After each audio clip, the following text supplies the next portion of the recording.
Radio TV presenta Enfoque Político con el licenciado Francisco Rojas. Muy buenas tardes, amigos que nos sintonizan en cualquier parte del mundo.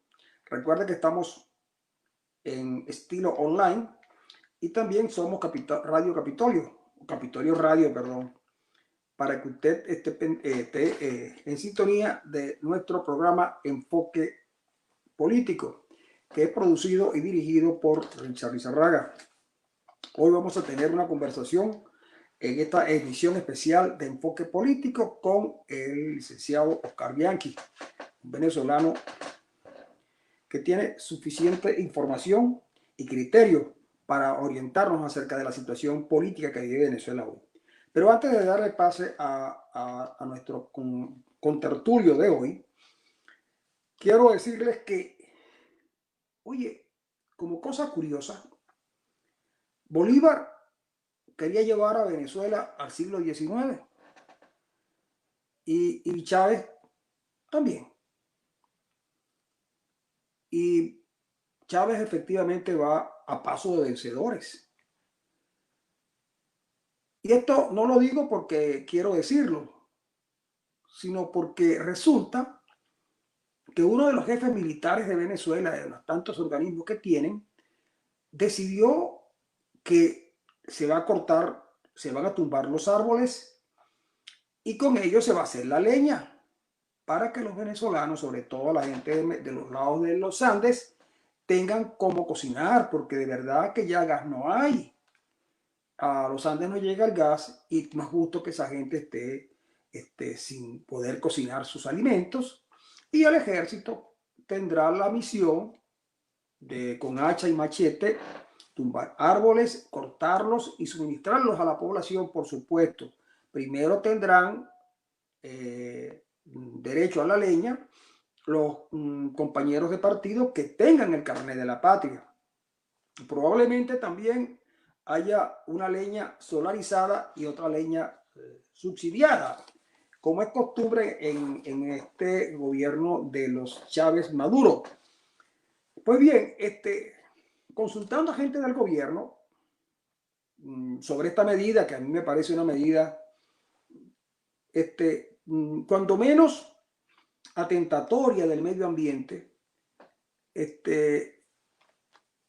porque van a derribar árboles y a eso se va a sumar todo el ecocidio del arco minero, el daño que le hacen todos los días al lago de Maracaibo, las ciudades en un estado verdaderamente deplorable, e incluso con la real posibilidad de que un buque que lleva 1.300.000 barriles de petróleo se hunda en el Golfo de Paria, causando un desastre verdaderamente grave.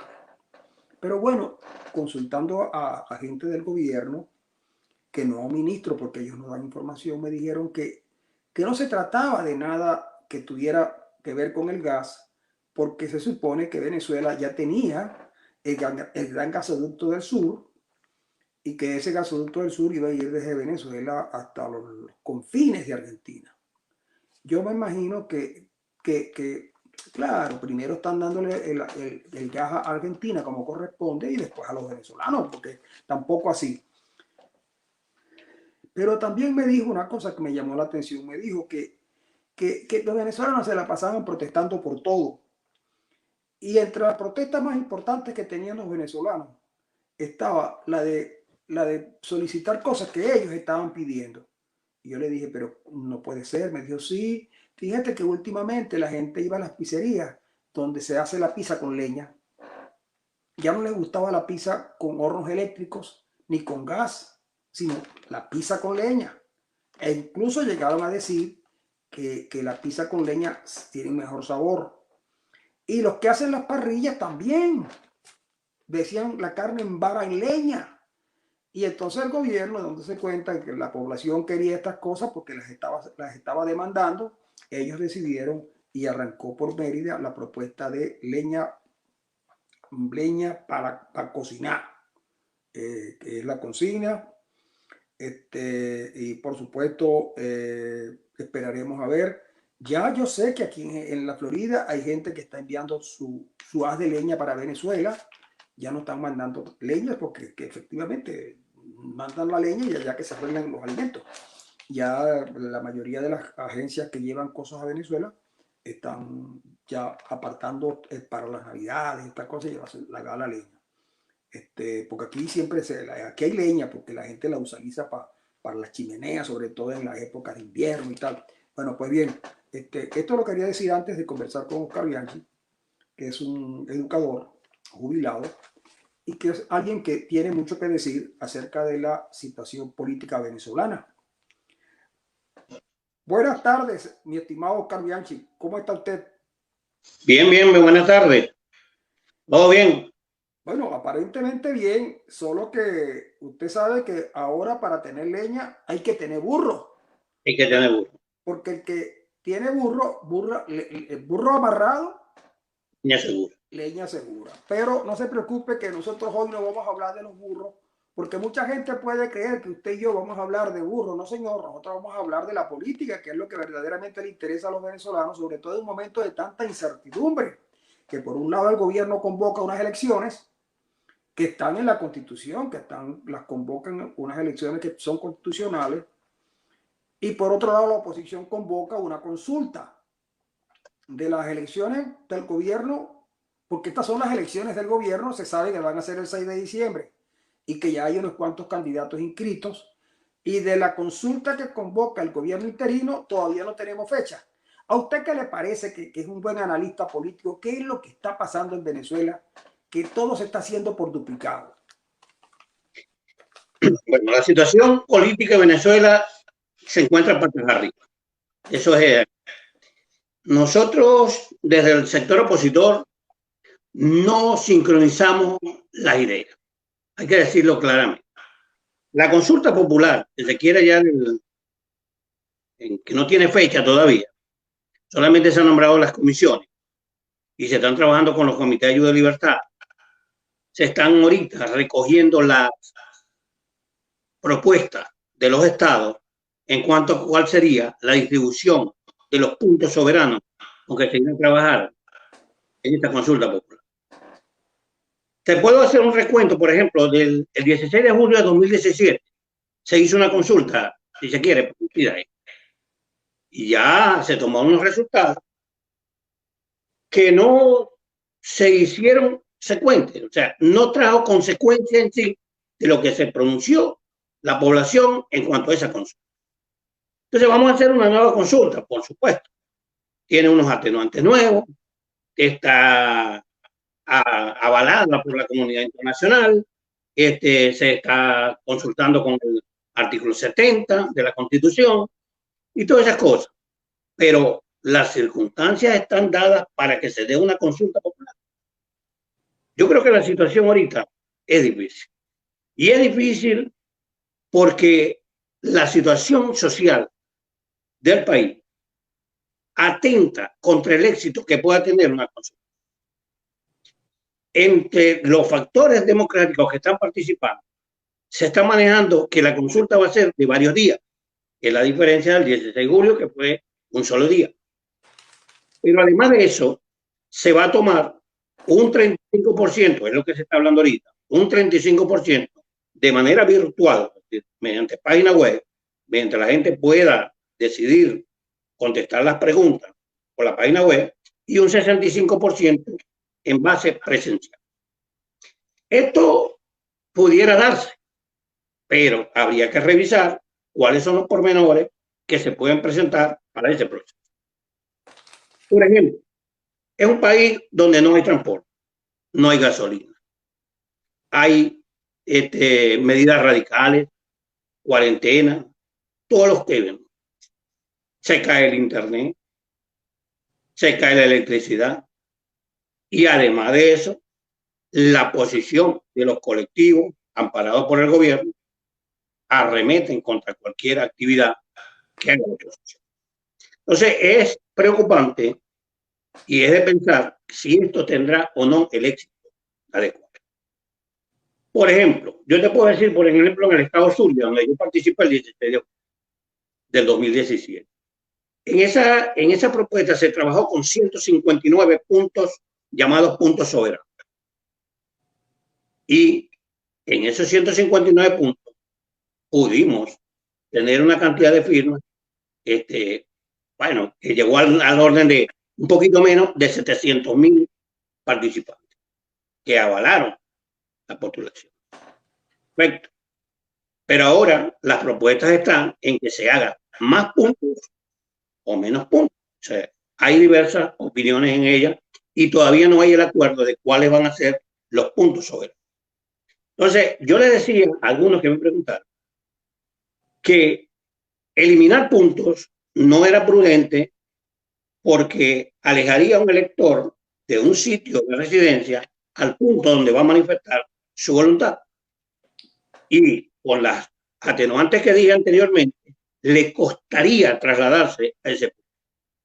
Entonces yo le dije, aquí lo más seguro es que esto tenga una actividad que vaya entre 2 o 3 días y que no vaya a ser 35 y 65, sino 50 presencial, 50 virtual. Ahora bien, ¿tendrá esto el aval suficiente para ser reconocido como válido? Esa es otra pregunta.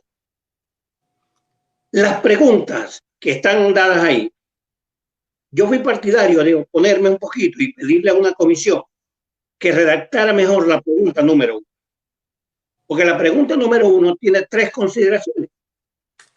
Y 3 consideraciones para contestar en un solo sí o un solo no.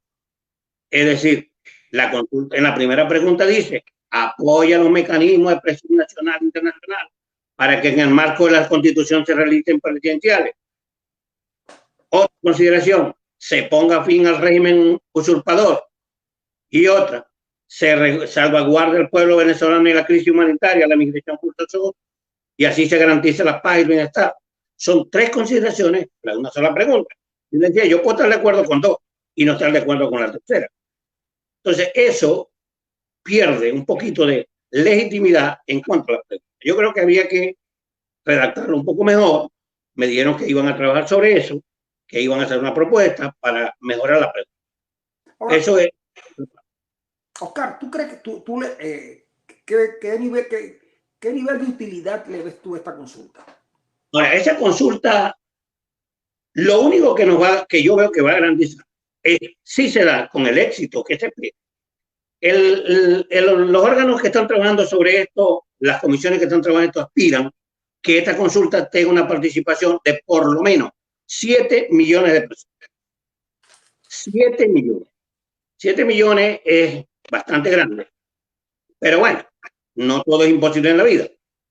Pero esto podrá simplemente dar un reconocimiento de que la oposición es mayoritaria, primero, porque la cantidad de participación que hay es mayor que los votos que puede obtener Maduro en cualquier proceso. La otra es el reconocimiento internacional de que la gente, de que el pueblo venezolano está dispuesto a luchar y está pidiendo salir del reino. Esto tendrá que permitir que los gobiernos internacionales brinden el apoyo que hasta ahora se está manifestando. Yo creo que si la consulta tiene éxito, vamos a tener un gran apoyo internacional y pudiera darse. Pero hay que ver hasta qué punto es posible el éxito de esto. Tú dices algo así como si la consulta es exitosa.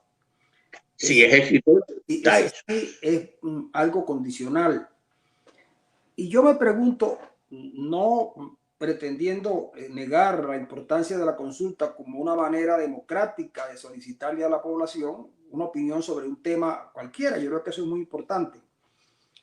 Y también, como tú, considero que las preguntas pudieron ser mucho más precisas. Las preguntas son un tanto extrañas, pero si yo soy capaz de movilizar 7 millones de personas y yo supongo que esos 7 millones de personas, el 70%, son 4.200.000 más o menos, quedaría presencial, digo. Y lo presencial. otro sería un 30% virtual, que sería fundamentalmente gente en el país que no puede ir a los centros, y la gente del exterior. Sería una votación verdaderamente asombrosa. Tan asombrosa sería que la oposición tendría una capacidad de movilización tan grande que no tendría por qué temerle a nada, porque el gobierno necesita hacer un fraude más o menos decente, o si la palabra cabe, el argumento de fraude decente. Entonces digo yo, si la oposición no está organizada como debe estar, si la oposición está de alguna manera fragmentada, si la oposición no tiene un líder, sí, tiene una persona que ejerce el liderazgo como Guaidó, pero que alrededor de él surgen nuevos movimientos, como el caso Capriles, que podía tener, que tuvo incidencia en un momento determinado. Sabemos que el grupo que digamos de la oposición parlamentaria tiene mucha importancia, pero alrededor hay una oposición que está algo fragmentada. Entonces digo yo, ¿no hubiera sido mejor que se utilizara la consulta para tratar de establecer quién pudiera ser el líder de la oposición en Venezuela? Ya ese es otro evento, ya ese es otro proceso de dónde tendríamos que acercar o con quién tenemos que arrimar para que tome este liderazgo. Mira, yo soy de los partidarios de que atravesando el río no se cambia de esto. Yo creo que hay que mantener la figura que tenemos ahora. La oposición tiene que agarrarse de algo, tiene que agarrarse de un liderazgo. En este momento el liderazgo lo mantiene Guaidó, no hay otro. Los que han salido y son importantes voceros políticos, tienen aceptación nacional, reconocimiento internacional, pero pudieran haberse amalgamado todos los esfuerzos en una sola unidad. Mantener el liderazgo que ya está reconocido internacional y no dividirlo, no denigrarlo, no desgranarlo en cosas. Había que seguir por un solo camino. Yo creo que Guaidó, a pesar de todo, no está haciendo las cosas tan mal. O sea, tiene errores, es posible, hay que reconocer, pero tenemos que seguir algo. Y en este momento no creo que tengamos que estar cambiando la figura, sino mantener ese liderazgo. A mí me gusta conversar contigo y me gustan los entrevistados cuando dejan cosas sueltas que sirven para una conversación mucho más larga. No ha hecho las cosas tan mal, Guaidó. Es decir, pudo haberlas hecho peor o tal vez mejor, pero no las ha hecho tan mal. Y el otro elemento que ahí está es el siguiente. La política obviamente se mide por sus resultados. Y Guaidó le prometió a la gente, lo llenó de esperanzas, diciéndole aquella consigna muy bonita, muy bien estudiada seguramente, pero que no en todo caso no constituía una estrategia para el poder, diciendo cesa la usurpación, gobierno de transición y elecciones libres. Eso no se logró. Eso no se logró y eso fue la propuesta más importante. Posteriormente, Guaidó plantea, en vista del fracaso de esa propuesta, plantea el gobierno de emergencia nacional. Y a eso nadie le hizo caso.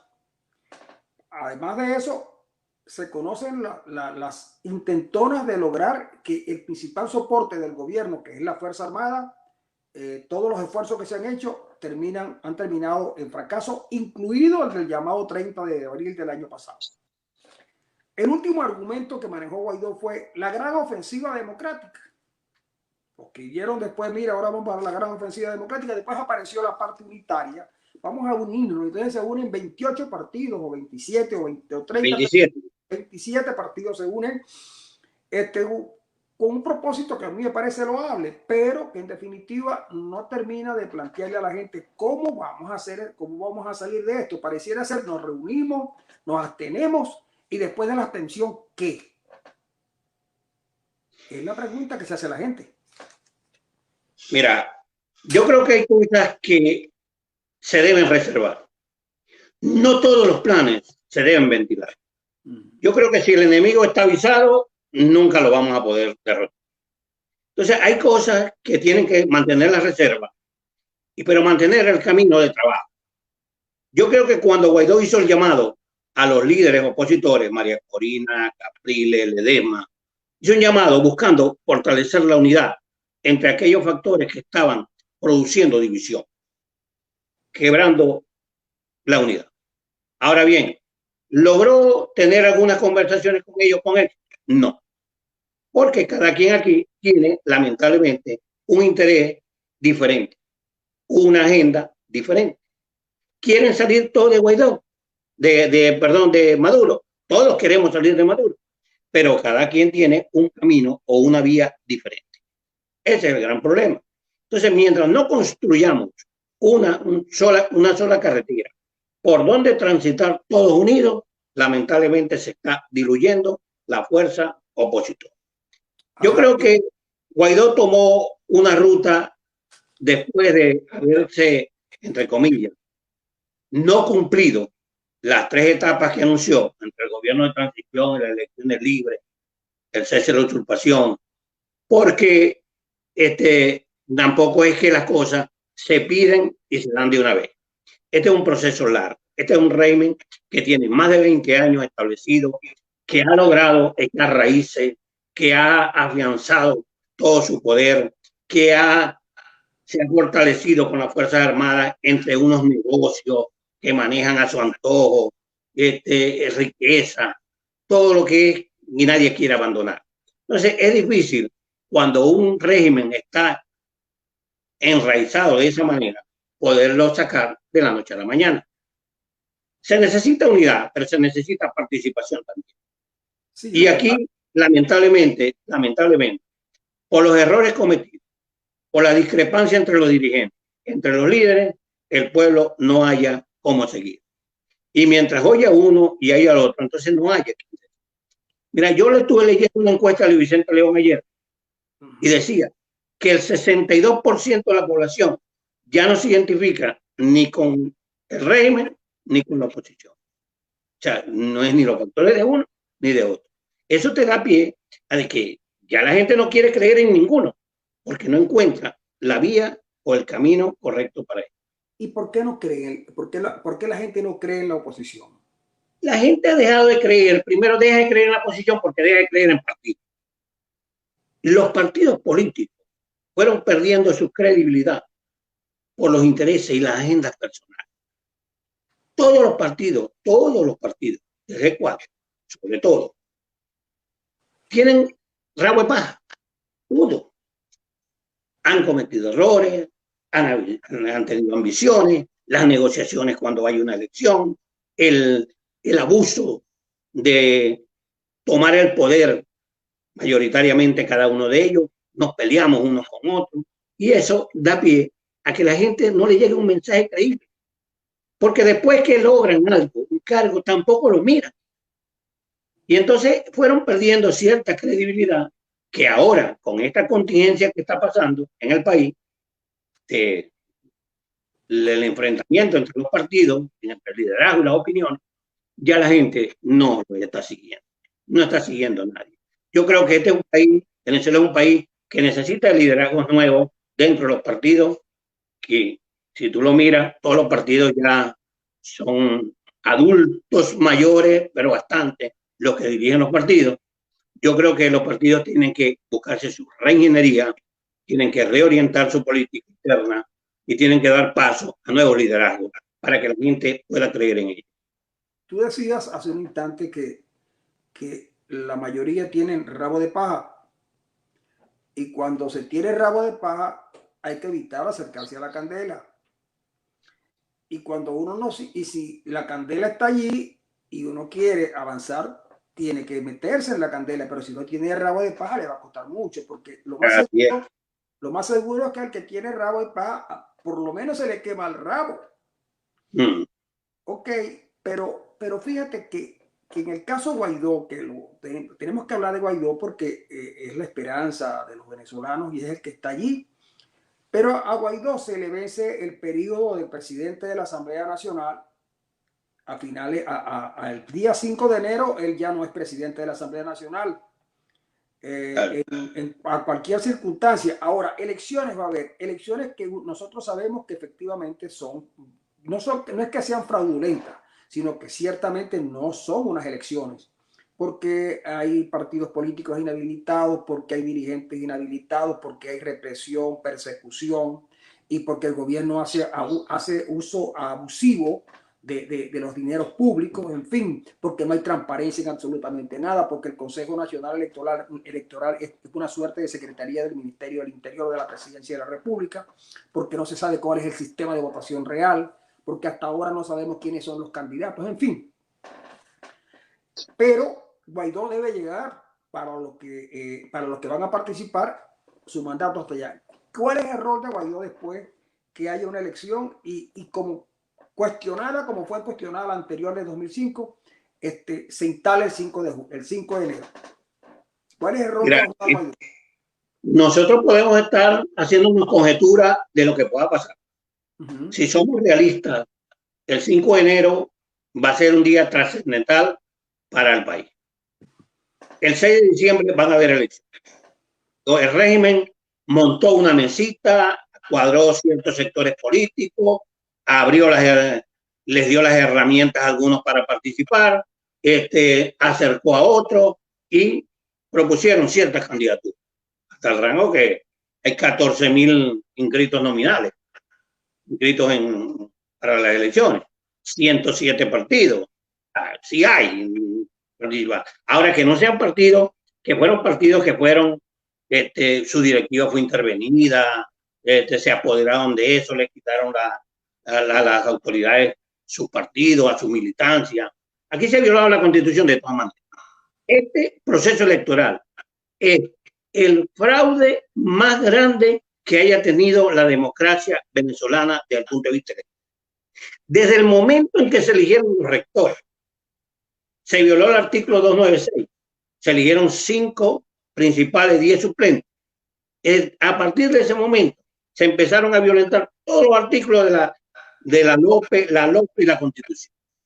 Por ejemplo, después de violar, nombrando a los rectores, esa misma sentencia designó el presidente del CNE. O sea, es algo que viola el artículo 36 de la LOPE, la Ley Orgánica del Poder Electoral, porque es en su instalación donde se nombra el presidente. No, ya venía nombrado de una vez.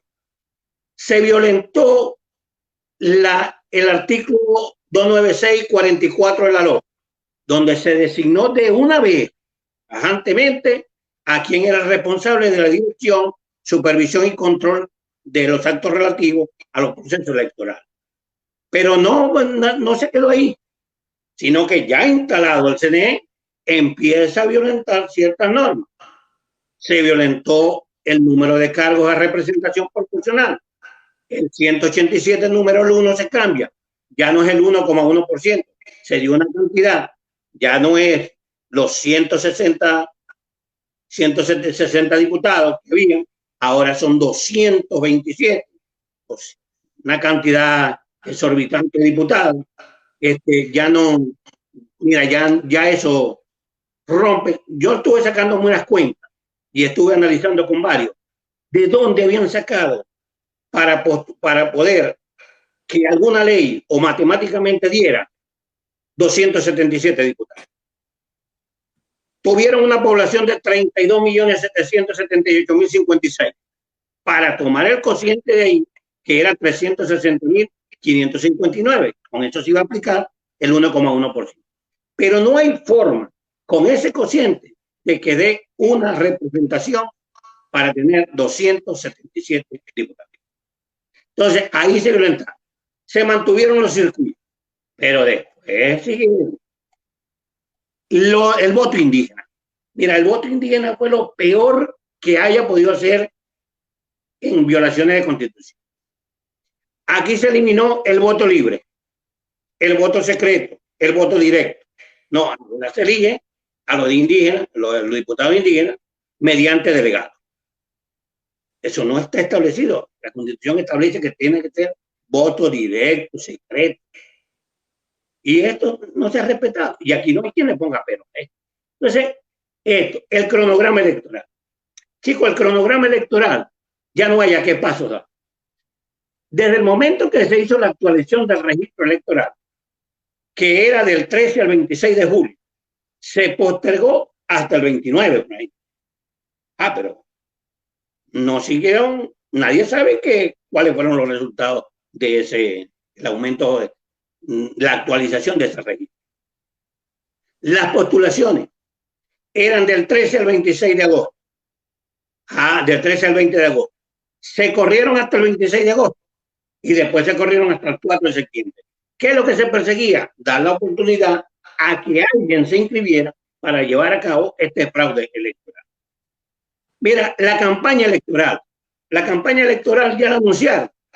Según el cronograma, era del 21 al 5 de diciembre, del 21 de noviembre al 5 de diciembre. Ahora no, ahora es del 3 de noviembre al 3 de diciembre. La misma Constitución establece que no se pueden cambiar las normas electorales en el periodo que hay 6 meses antes del proceso de votación. Y aquí todos los días la cambian. Cada semana sale una nueva norma. Esto no puede seguir existiendo. El simulacro de votación era el 11. Pero no había máquinas, no puestos. Y ahora es el 25.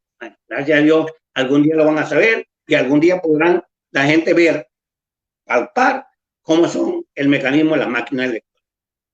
Oscar,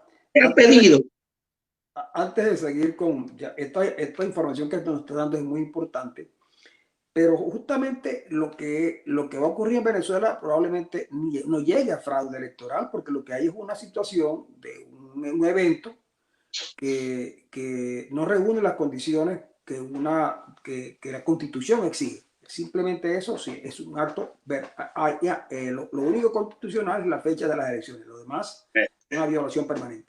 Pero fíjate que yo quería conversar contigo también dos cosas ya finales que estamos terminando. Ya se nos ha ido un poco el tiempo, pero contigo provoca conversar un ratico más. La primera cosa es que a Guaidó se le acusa mucho de ser, digamos, el alter ego o al revés de Leopoldo López. Que Leopoldo López es quien toma las decisiones y el grupo de Leopoldo López es quien efectivamente controla lo que es la presidencia interina.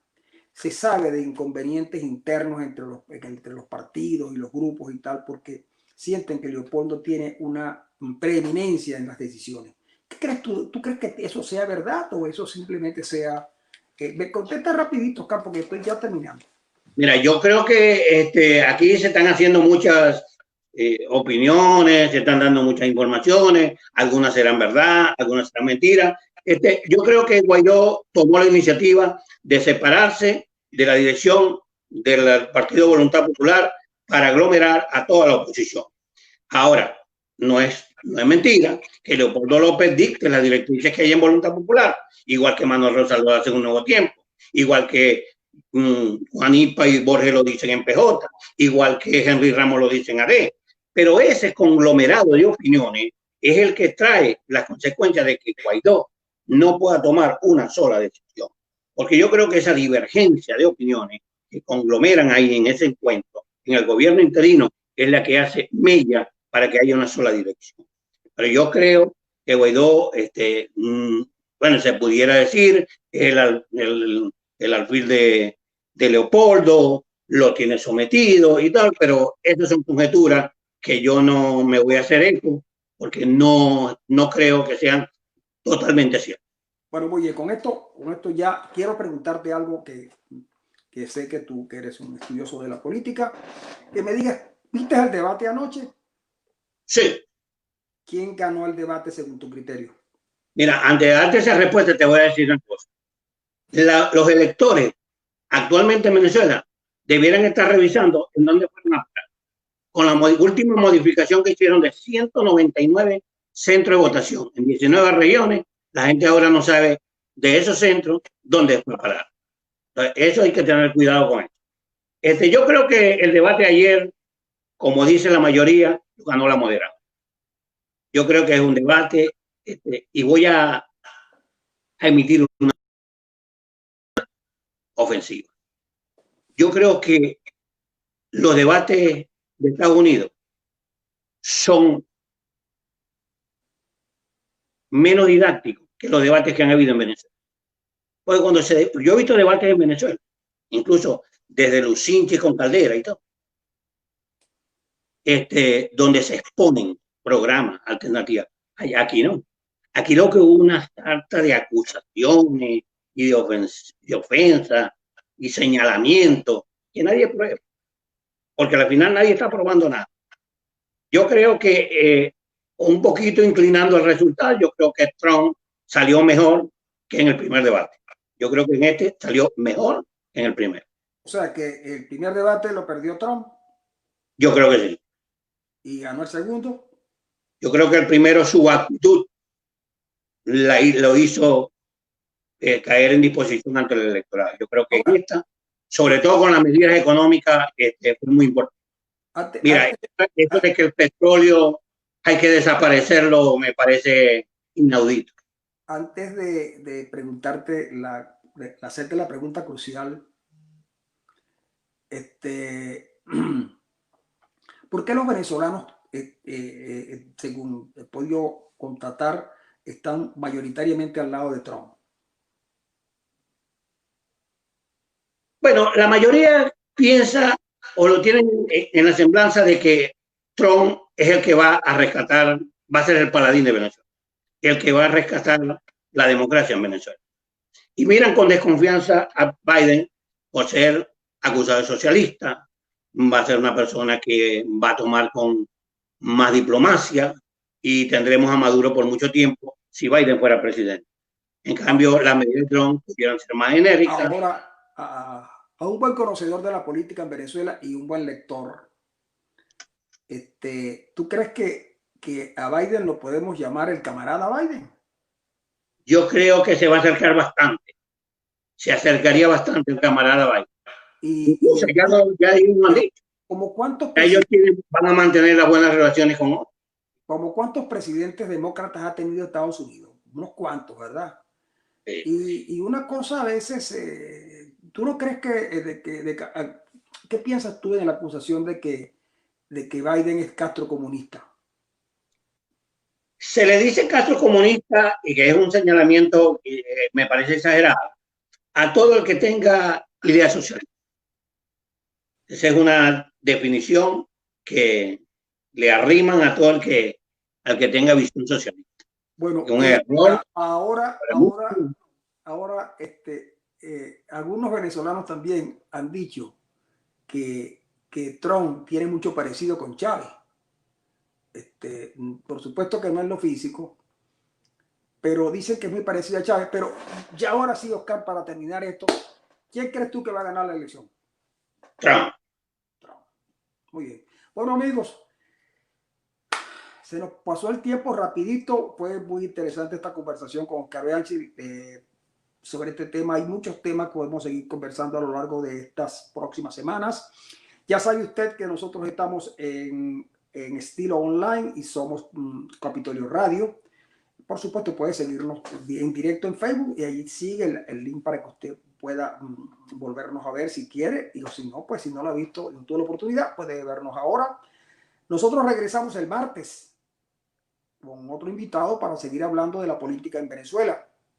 Y quiero, antes de despedirme, decirle que la Serie Mundial sigue hoy, la Serie Mundial en el estadio de los Rangers de Texas. Allí se miden los Dodgers de Los Ángeles contra el equipo de Tampa Bay, que tumbó a Houston, tumbó a Nueva York y tumbó a Minnesota, y ahí está empatando la serie.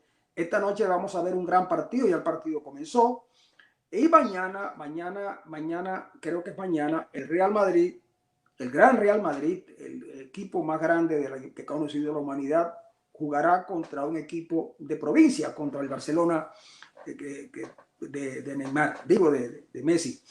Bueno, amigos, fue un placer haber estado con ustedes, y yo sé que el grueso de nuestra audiencia está en Venezuela. Busquen